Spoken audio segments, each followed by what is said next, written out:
At my only daughter, Isabella's wedding, they gave me a table in the farthest corner of the hall, almost hidden behind an arrangement of white lilies so tall I could barely see the bride and groom. I was there, a ghost amidst the opulence of San Diego, wearing the simple dress my own hands had sewn, a stark contrast to the silk and diamonds that glittered around me. The orchestra began to play an old melody, a song that Francisco, my late husband, and I had danced to so many times in the kitchen of our small apartment in Chula Vista, laughing as the beans burned on the stove. A wave of longing washed over me, a warmth in my chest that for a moment made me forget where I was.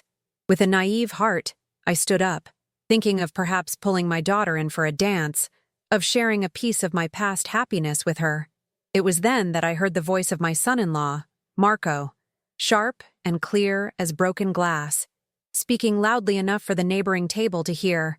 "Darling, let your mother know her time has passed. Some people are just too old to dance." The laughter that followed was discreet, muffled by linen napkins, but to me it sounded like thunder that shattered my soul. I looked at Isabella, hoping for a gesture, a word of defense, anything, but she just lowered her eyes, a flush of shame creeping up her neck, confirming her husband's sentence. In that moment, I was no longer the mother who raised her, who sewed her school clothes and sold her own jewelry to pay for her college. I was a nuisance, a dusty old relic they wanted to sweep under the rug. The pain was so physical that I had to lean on the chair to keep from falling. But amidst the hum of humiliation, something stronger began to grow inside me. A cold, sharp clarity. They could be ashamed of my origins, my dress, my wrinkled hands, but they could not erase my history. In that deafening silence, while their world celebrated, I made up my mind.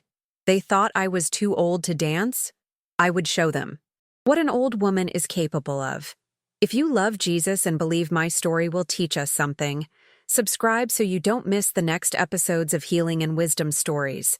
Your subscription is an act of faith in your own transformation, and I ask you to join our community of souls who have gone through something similar. The air in the ballroom seemed to solidify around me, becoming heavy and difficult to breathe. Marco's comment hung in the atmosphere like toxic smoke, and the laughter that followed it, though brief, echoed in my mind like shards of glass. I saw the exact moment shame took over my daughter Isabella's face. It wasn't shame for what her husband said, but shame of me, of my presence there. Her shoulders slumped slightly, and she shot a quick glance in my direction, a look that held no apology, but rather a silent plea for me not to make a scene, to simply accept the humiliation and become invisible.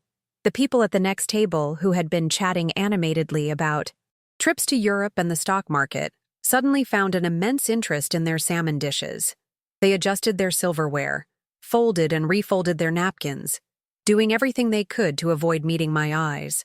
I had become an accident on the side of the road, something everyone notices but turns away from in discomfort. I felt the heat rise in my cheeks, a burning that came not from shame, but from a cold anger that was beginning to awaken in the depths of my being. The scent of the lilies, which had once seemed festive, was now nauseating, funereal. Every detail of that luxury, the sparkle of the crystals, the soft clinking of the silver cutlery, the perfectly executed music from the orchestra, seemed to mock me, highlighting how little I belonged in the world I myself had helped build for my daughter with a lifetime of sacrifice. I sat down again, my legs weak, and observed the hall as if seeing it for the first time. It was a perfectly set stage, and every person there was playing their part masterfully. Marco was the victorious host, circling among the guests with a glass of champagne in his hand, his smile never faltering, as if his cruel words had been just a harmless joke. Isabella, my girl, was the radiant bride, her laughter a little too loud, her hugs for the guests a little too tight, a desperate performance to maintain the facade of impeccable happiness. I watched her mingle with Marco's family, a clan of tall, slender people with perfect teeth and appraising gazes. They spoke in a low, confident tone, the kind of tone that belongs to people who have never had to worry about the price of anything. My daughter now imitated that tone, Where was the little girl who ran barefoot in our yard, her knees always scraped and her hair full of leaves? The young woman who told me all her secrets while I mended her school uniforms. She had become a stranger, polished and molded to fit into a life that had no room for a seamstress mother from a humble neighborhood. I felt like a piece of old, chipped furniture forgotten in the move to a new, modern house. They had brought me to the party, yes, but they had placed me in the darkest corner, hoping the dust of time would finally cover me completely, and I would disappear for good. A young waiter, not much older than my grandson would be, approached my table with nervous hesitation. He looked at my almost untouched plate and asked in a low voice, "Are you finished, ma'am?" His question was polite, but what I heard was something else. "Shouldn't you have left by now?" I just nodded, unable to form a word. He took the plate away, and with it, the last excuse for my presence there. I was left with only my glass of water and my empty hands on the starched tablecloth. I looked down at them, at the prominent veins, the small scars from needle pricks, the joints thickened by decades of work. These hands told my story. They had paid for university textbooks, for ballet lessons, for prom dresses. And now, in that ballroom, they seemed coarse, inadequate. A voice inside me, the voice of the mother who always sacrifices, whispered for me to leave discreetly, not to spoil Isabella's big day. But another voice, one I hadn't heard in a long time, began to rise from the ashes of my dignity. It was a voice that said my big day, my big life, also mattered. They thought I would shrink and disappear into my corner, but they didn't know that pain, when it hits rock bottom, can turn into a ladder. Memory is a treacherous seamstress. Sometimes it mends what was torn, other times it unravels the strongest fabric. And as I sat in that cold hall, my memory insisted on stitching together scenes from a past that seemed to belong to another life. I vividly remember the nights after Francisco's death. The apartment in Chula Vista was too quiet, and the only sound that filled the void was the constant hum of my sewing machine. Isabella, with her dark hair spread across my lap, would fall asleep as I worked on dresses for the rich women from the other side of town, each stitch a promise that she would have more than I ever did. "It'll be just the two of us against the world, Mom," she would say, her small hand holding mine. And we were. I was her fortress, and she was my light. Every penny I earned was divided into 2 jars, one for rent and food, the other for Isabella's college fund. I sacrificed lunches, ignored worn-out shoes, and pretended not to see the pretty dresses in the shop. Windows, because her dream was my dream. When she was accepted into the university, we cried with joy together, a tight hug that felt like it could last forever. I saw her graduate, pride swelling in my chest until it hurt. That day, as she threw her cap in the air, I believed all my effort had been worthwhile, that I had built her a solid future, a castle of opportunities. Little did I know that in the foundations of that castle, she would begin to bury the memory of the worker who built it.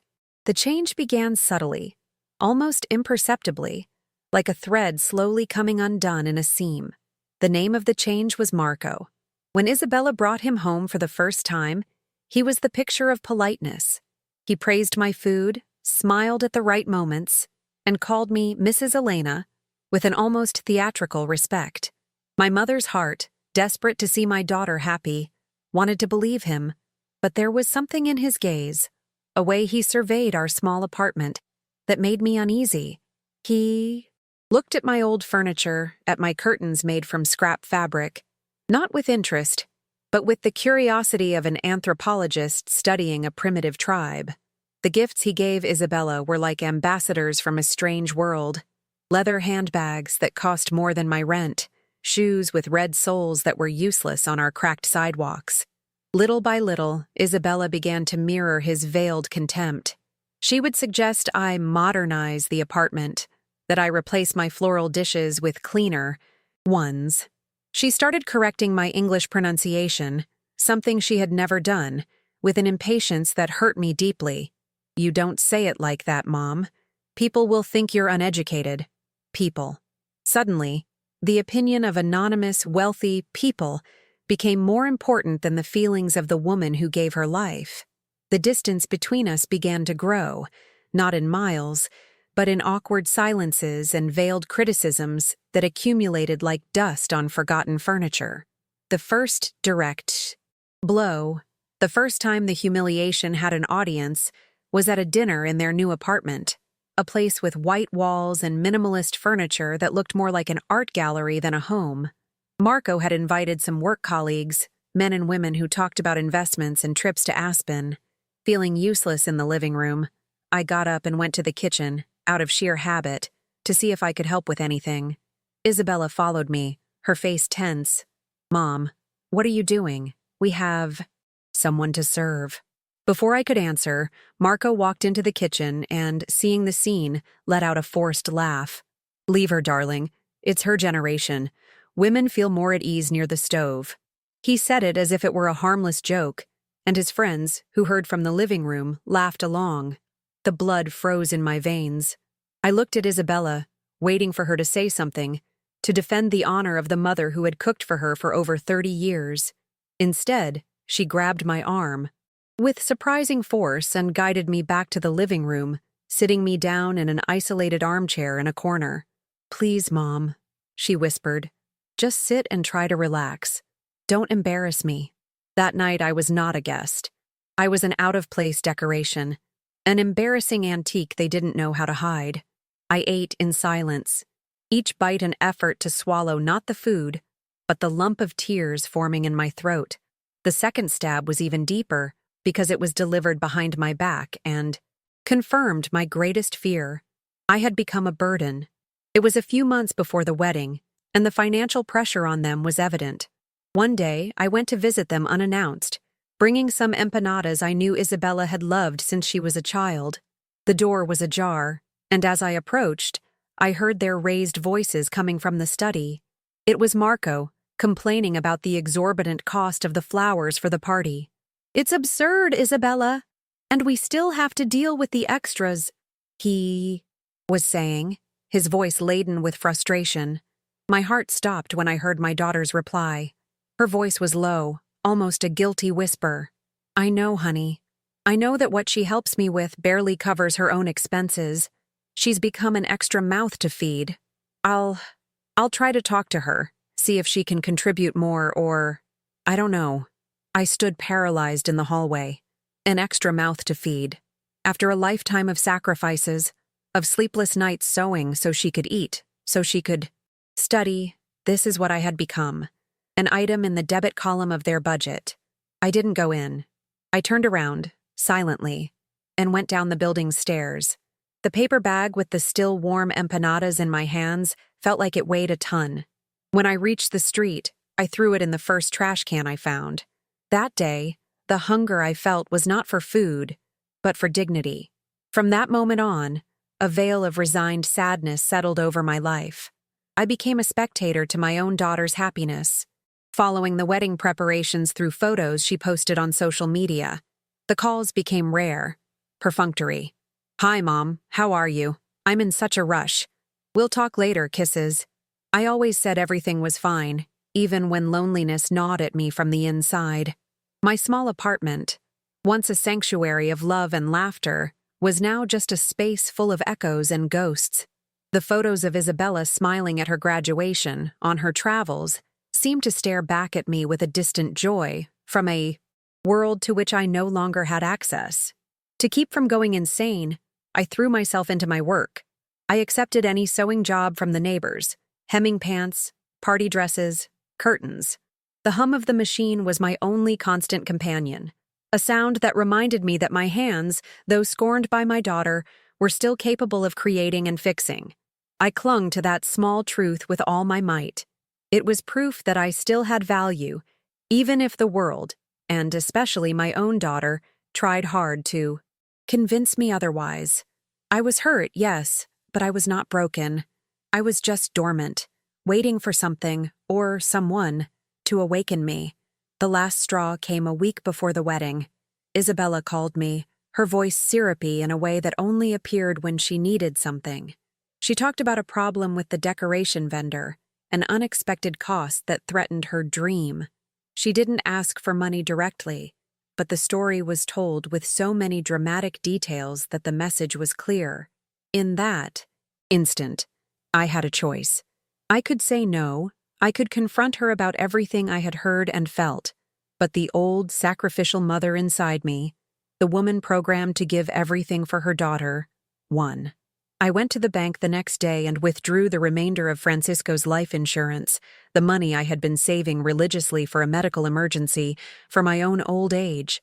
I handed her the envelope as a wedding gift. She took it with a "Thanks, Mom." That was too quick, too casual. She had no idea what that envelope really contained. My last remnants of security. My future. That night, as I sewed my own dress for the party, since I couldn't afford to buy one, the sadness was so overwhelming that I had to stop. I went to find an old photo of Francisco. I needed to see his smile. I opened an old wooden box where I kept our memories. And there, under yellowed letters, was something I had completely forgotten. It wasn't a photo. It was my diploma as a ballroom dance instructor from before I was married. And with it, the memory of a promise I made to myself at 20 years old, to never let anyone tell me I couldn't dance. The memory of my dance diploma, forgotten at the bottom of a box, collided with the present humiliation and ignited a spark within me. It was the memory not of the mother, not of the widow, not of the seamstress, but of Elena, the young woman who believed that dance could heal any pain. And the pain I felt at that moment was abyssal. I saw Marco laugh, with a guest, discreetly pointing in my direction. I saw Isabella force a smile for a wealthy aunt of the groom, her body as taut as a violin string. They had sentenced me to oblivion, to be a footnote in the story of their lives. But I decided, in that instant, that my book was not yet finished. Slowly, with a calmness I didn't know I possessed, I stood up. My knees trembled for a second, but my hands, those hands they despised, were steady. I smoothed the skirt of my homemade dress, a simple gesture that became a suit of armor, and I began to walk, not towards the exit, as they probably expected, but towards the stage. Each step on the polished marble floor was deliberate, heavy with the meaning of a lifetime. The buzz in the hall quieted as people began to notice me. The looks of pity, curiosity, and scorn followed me, but I didn't see them. My focus was fixed on the illuminated stage, which to me was not a place of entertainment, but a courtroom where I would finally claim my own truth. The distance from my table to the stage steps seemed miles long, a pilgrimage across a desert of indifference. At the foot of the small staircase leading to the stage, the band, which was preparing to play an upbeat song, hesitated. The lead singer looked at me with an expression of pure confusion. Across the hall, I saw a flash of panic in Isabella's eyes. She took a step towards me, her mouth opening to say something, probably to stop me, to contain me, to hide me once more. Marco placed a hand on her arm, holding her back, his face a mask of fury and disbelief. He thought he could control me with a look, that the fear he and my daughter had instilled in me would be enough to make me retreat. But they were looking at a woman who no longer existed. The Elena who was afraid of embarrassing them had died in that dark corner, near the lilies. I climbed the steps with my spine straight, a queen ascending to her throne of dignity. The silence in the hall was now total, thick, and heavy. The only sounds were my worn shoes on the stage, and the frantic beat of my own heart. I approached the microphone stand. The singer, a middle-aged man with kind eyes, made no move to stop me. He simply stepped back, as if recognizing that this moment did not belong to him. With a hand that no longer trembled, I grasped the microphone, feeling the cold metal against my skin. And then, I faced the hall. I faced them all. I faced my daughter. I took a deep breath, drawing into my lungs, not just air, but the strength of all the women in my lineage who had been silenced before me. "Good evening?" I began, and my own voice sounded strange, amplified, filling every corner of that luxurious space. "I won't take much of your time." My voice trembled on the first sentence, but then I looked at Marco's shocked face and found my firmness. Earlier today, I heard it said that I am too old to dance. A murmur rippled through the crowd. Isabella's face turned pale. And maybe that's true. The body gets old, the skin wrinkles, the bones ache. Time leaves its marks on us, on the outside. I paused, letting the words settle. But who said we only dance with our bodies? The music the orchestra played before, it was my late husband's favorite song, the love of my life. We first danced to it at a neighborhood party, with holes in our shoes and hearts full of dreams. We danced to it in our tiny kitchen, celebrating the news that we were having a daughter.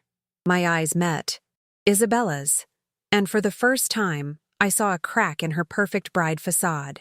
The memories, the love we feel, that never gets old. It's kept safe in here. I touched my chest. Today, I didn't come here to be seen. I came to remember, to honor a life of love that was real and that gave me the most beautiful gift of all. My gaze lingered on my daughter for a moment. So, this dance, it's not to ruin anyone's party. This dance is for me. I returned the microphone to its stand with a soft click that echoed in the silence. Without looking at anyone else, I stepped down from the stage and walked to the exact center of the dance floor, which was empty and looked like a great lake of polished wood under the lights.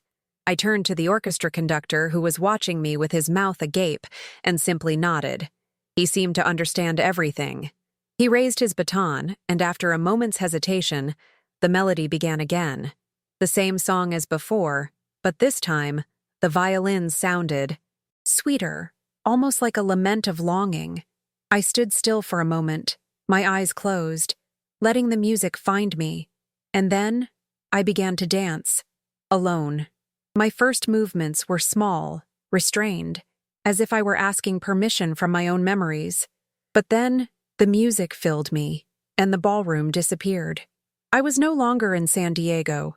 I was back in my little kitchen, in Francisco's strong arms, his smiling face close to mine, the smell of cilantro and love in the air. A genuine smile, the first in many years, blossomed on my lips. I spun slowly, my hands moving in the air as if holding his.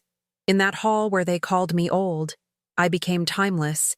The pain of humiliation dissolved, transformed into a melancholic and powerful grace. And it was then that from across the floor, I saw the first pair of eyes fill with tears. And they were not my daughters.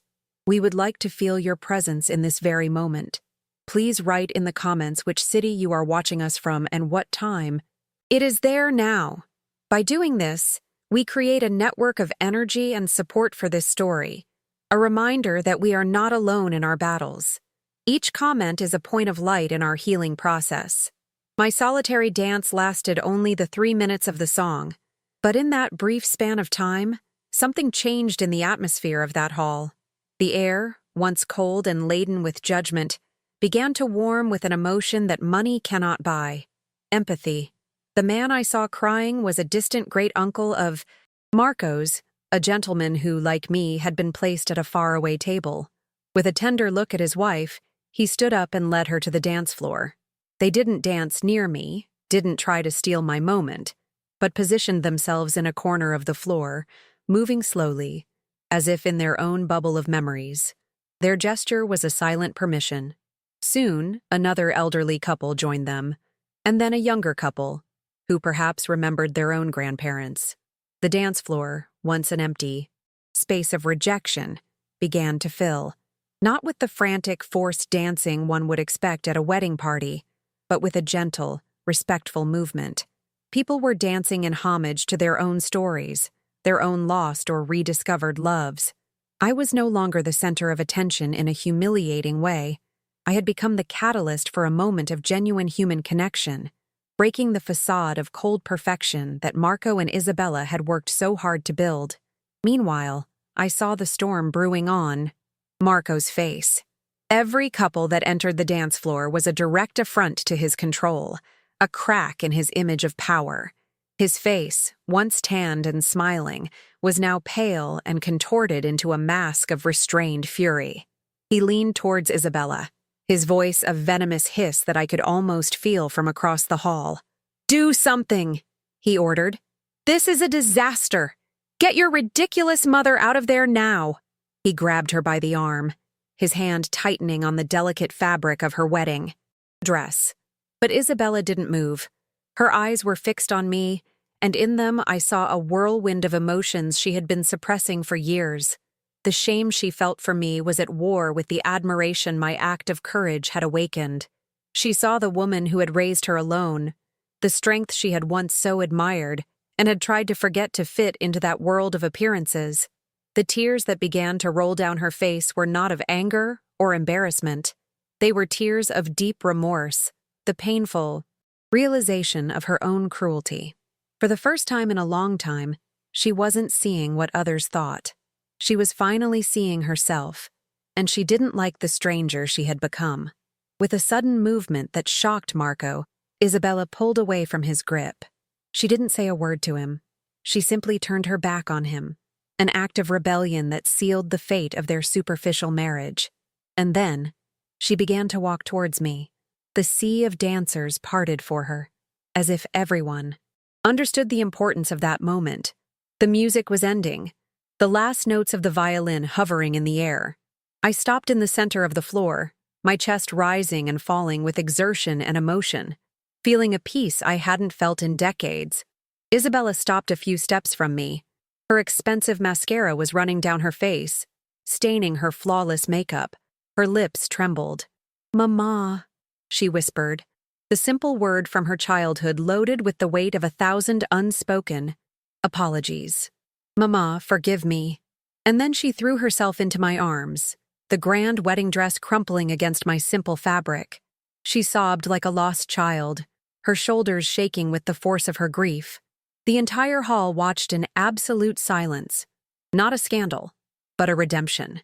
And I, the mother they had tried to erase, stood there, holding my daughter's world as it fell apart to be rebuilt. As I held my daughter, I felt the weight of years of resentment and pain dissipate. I stroked her hair as I used to when she had nightmares, and said nothing. Forgiveness didn't need words. It was present in my touch, in my silent acceptance of her pain. In that moment, the power in the hall had completely shifted. The money, the designer dresses, the expensive champagne, all of it became secondary, insignificant. What mattered was that raw human truth unfolding in the center of the dance floor. When Isabella finally calmed down, the silence of the hall was broken by a single person, clapping, then another and another, until a wave of warm, genuine applause filled the room. It wasn't for the bride. It wasn't for the groom. It was for us. It was for the resilience of a mother's love and a daughter's regret. I looked over Isabella's shoulder and saw Marco, standing alone near the main table. His face was a mixture of fury and defeat. He had lost, not to me, but to authenticity, something his money could never buy. He was now the stranger, the out-of-place object in a world that for a brief moment had rediscovered its soul. Carefully, I guided Isabella off the dance floor, away from the prying eyes, towards a balcony that overlooked the illuminated gardens. The cool San Diego night breeze was a relief. We left the sound of the party behind, a distant hum that no longer belonged to us. We sat on a small iron bench, and for the first time in years, I held my daughter's hand without a barrier of resentment between us. She didn't try to explain, and I didn't ask for explanations. We knew we would have time for that. The important thing was that the path back to each other had been reopened. I looked up at the dark sky, dotted with stars that shone with a tranquil indifference to all our human dramas. They had tried to take everything from me, my savings, my history, and most importantly, my dignity. But by forcing me to my limit, they had given me back myself. That night, amidst the luxury that rejected me, I did not find a treasure. I found something far more valuable. Today I have no luxury, but I have respect, and that no one can take from me again.